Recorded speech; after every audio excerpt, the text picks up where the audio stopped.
Hello everybody, Keith here again. A repotting video, or a couple of repotting videos really. Basically what's in my pot. These are going to be my red and white twinkles, which have now finished flowering, done very well for me. They've been in this compost about 10 months.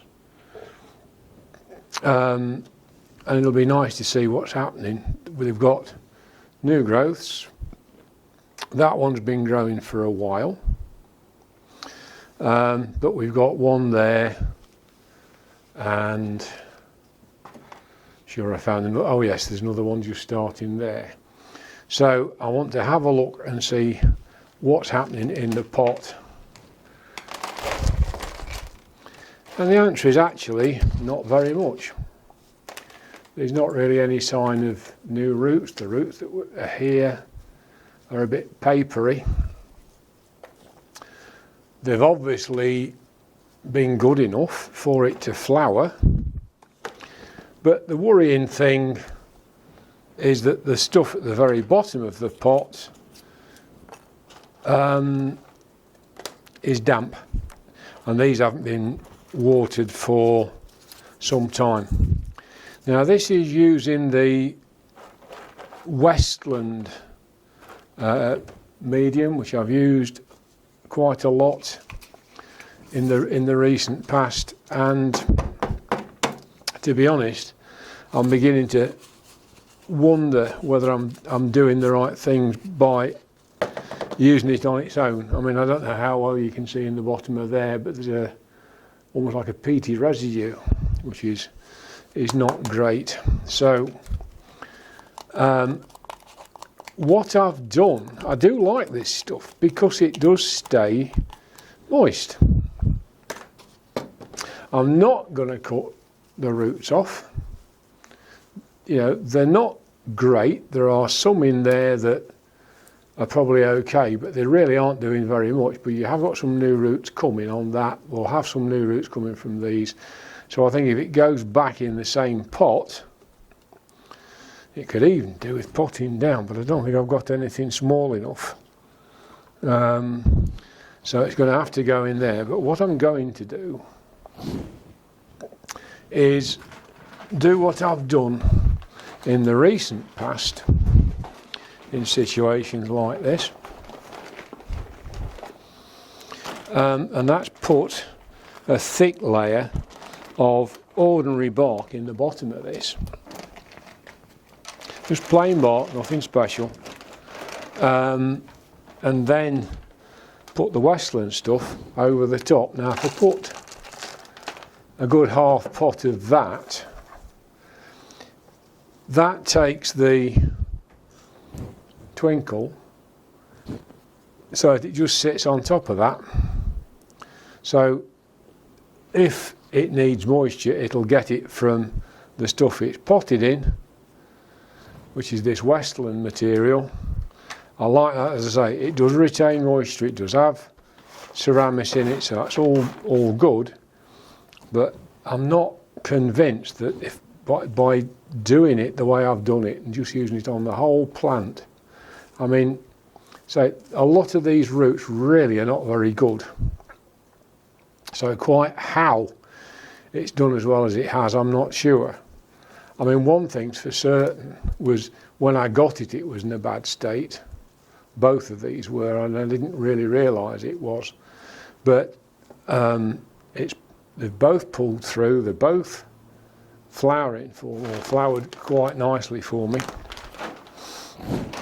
So I'm now going to finish off with the Westland bark in the top half of this pot, and only the top half of the pot. I mean, this is really quite fine stuff. Now that's good insofar that the roots on this are very fine.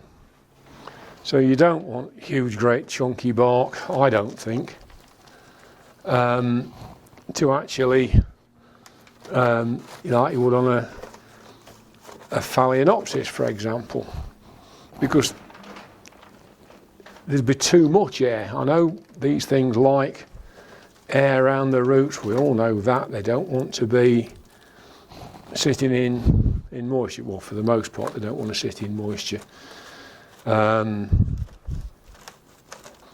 I think if I get this right and get it potted better than it has been, it was sitting quite high as well, and I think it had sort of ridden up when I was trying to just move it about or see what it was doing.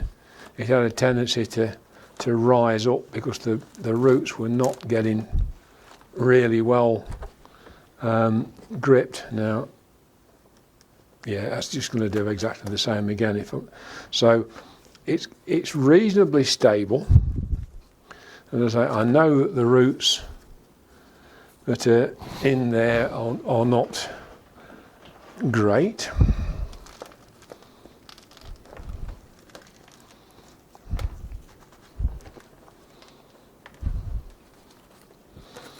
We'll do a very quick repot, and I think that should be all right. So that's the red one.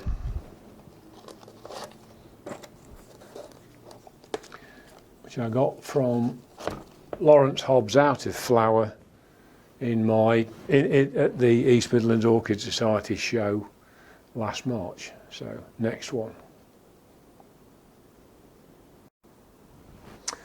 Right, this is the white twinkle, which had more spikes than the red one.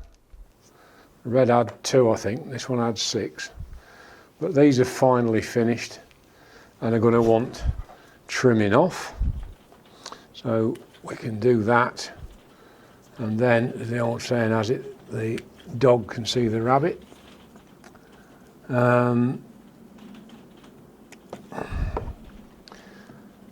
This plant is one that pleases me no end. It was in the worst condition. I didn't realise it. I hadn't had twinkles before. Excuse the rain on the window. It's been on and off all day. We're waiting for the storm to get to the UK, the first Atlantic storm of the year. Storm Brendan, I think it's called. But yeah, we've got some brown tips that need taking off. I'll do that while I got my shears handy. But overall, very, very pleased. When I got it, just to pick up again, these pseudo bulbs were all very, very flat, and because they were all like it, I was thinking, well, you know, perhaps that's how this plant is.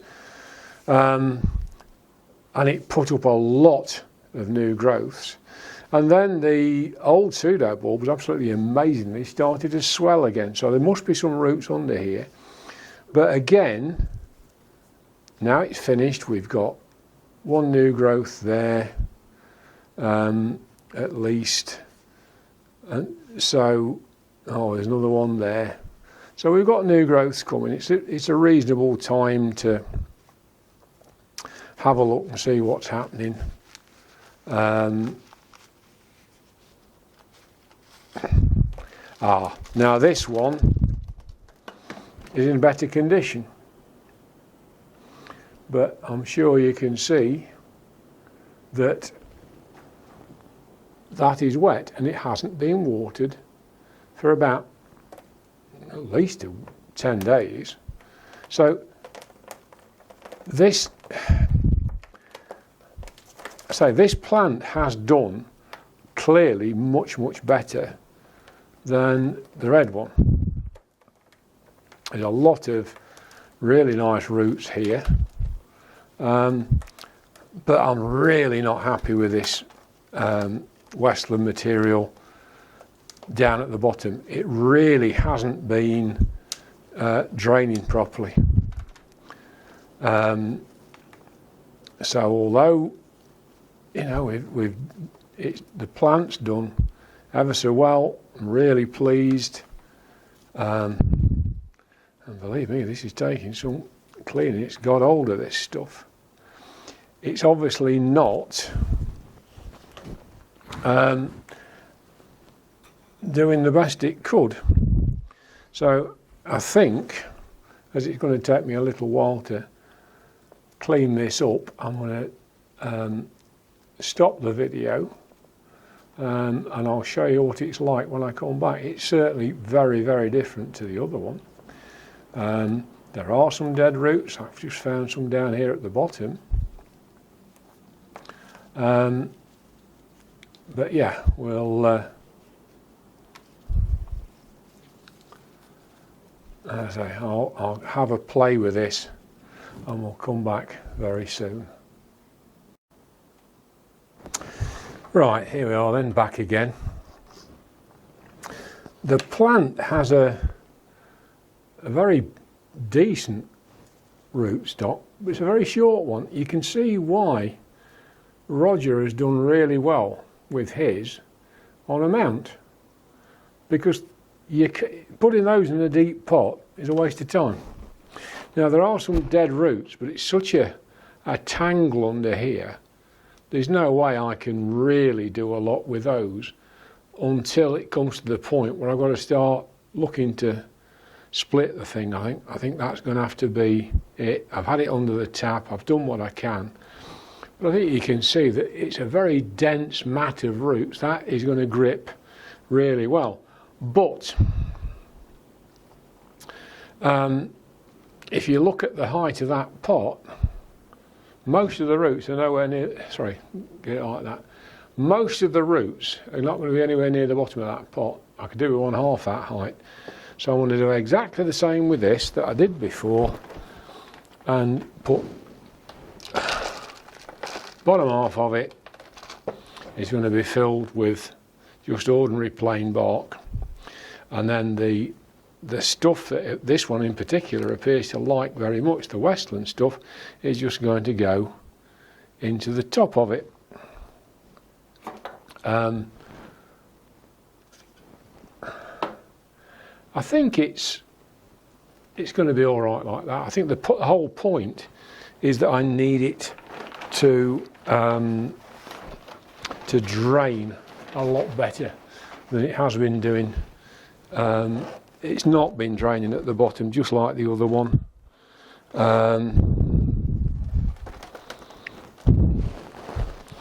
So there's no point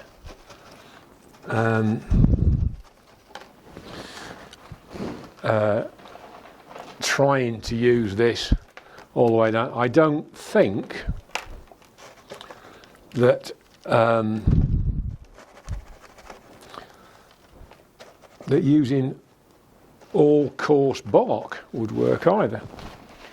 I don't think that having, and I think it said with the other one, that when you've got something like a phalaenopsis, yeah, if you've got coarse bark, that's fine. The roots are big enough to cope with that. But I don't think Oncidium roots are. So I've used this Westland quite a lot, but it's not always gone well. If you've got something that's got weak roots, something that's not got a good rootstock, which you're going to get right down to the bottom, then what you're going to get is what we've got with these two, which is where the bottom third at least stays wet, because there's nothing taking any moisture away. So you're not getting any air into the bottom, you're not getting any drainage to speak of. So, we'll give it a go like this and see if it gets any better. I mean, after all, what are we doing? We're not, if we mount them, that's as close as you're going to get to how it evolved. I know this is a hybrid, but you know what I mean. How the species Oncidiums evolved. But I think at the end of the day, you've got to experiment, and I think that's part of the game. I mean, my life was spent mostly as a research engineer, so doing research, keeping records and making notes is kind of second nature, but I think it's something we all perhaps need to think about. I know it's something Roger talks about a lot, that you need to keep records. These will have their records updated as to when they were repotted and what I found. I think the red one, although the root system is nowhere near as good, we have got some new growths, so we will get some roots in the very near future. He said, keeping his fingers crossed. But another one of my plants that's also in this, the Sturbic Red, the new growth was doing well. He had 2 new growths and they both rotted off at the base. Is that to do with this Westland mix? I honestly don't know, but that's another one that's going to have to be looked at. Anyway, I hope that's been of a little bit of interest. Thanks for watching, and I'll see you next time.